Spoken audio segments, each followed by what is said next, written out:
Magandang gabi sa ating lahat. Narito ang ating pinakabagong weather update para sa susunod na 24 oras. Ang northeast monsoon o malamig na hanging amihan ay patuloy na magdadala ng mga pag-ulan sa extreme northern Luzon, partikular sa Batanes at Babuyan Islands.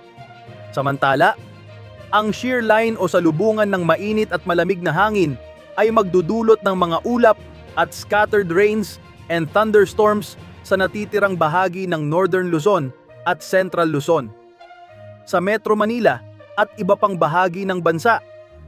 Inaasahan natin ang generally fair weather, maliban sa posibilidad ng mga isolated rain showers o localized thunderstorms sa hapon o gabi. Wala pa ring low pressure area o sama ng panahon sa loob o labas ng Philippine Area of Responsibility, PAR, na posibleng maging bagyo at makaapekto sa bansa.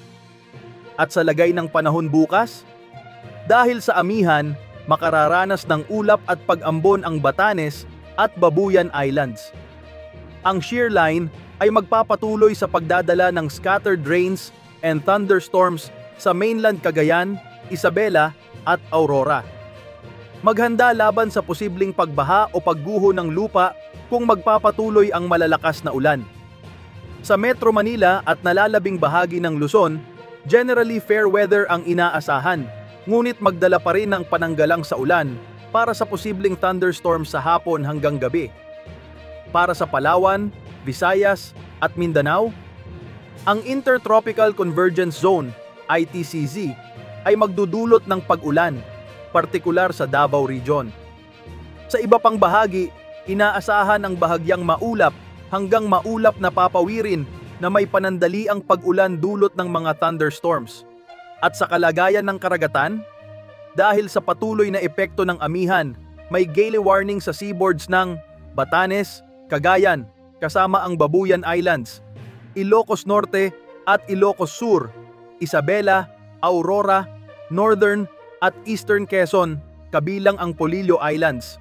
Mahigpit na pinaaalalahanan ang mga mangingisda at maliliit na sasakyang pandagat na huwag munang pumalaot sa mga nabanggit na lugar dahil sa maalon at delikadong karagatan. At sa ating 3-day weather outlook, sa Luzon, patuloy ang epekto ng amihan, kaya inaasahan ang fair weather na may bahagyang pag-ambon mula Monday hanggang Wednesday. Sa Visayas, maganda ang panahon maliban sa mga panandaliang pag-ulan. Pagsapit ng Wednesday, ang shear line ay posibleng magdulot ng pag-ulan sa Eastern Visayas, partikular sa Tacloban. At sa Mindanao, bagamat patuloy na umiiral ang ITCZ, unti-unti nang mababawasan ang epekto nito. Inaasahan ang thunderstorm activity sa hapon o gabi sa mga lungsod tulad ng Metro Davao, Cagayan de Oro at Zamboanga City. Paalala, sa kabila ng inaasahang magandang panahon sa ilang bahagi ng bansa, maghanda pa rin laban sa biglaang pagbabago ng lagay ng panahon. At yan po ang ating latest weather update. Maraming salamat sa inyong panonood. Huwag kalimutang mag-like, mag-share, mag-subscribe at pindutin ang notification bell para updated kayo sa susunod na weather updates. Ingat po tayong lahat.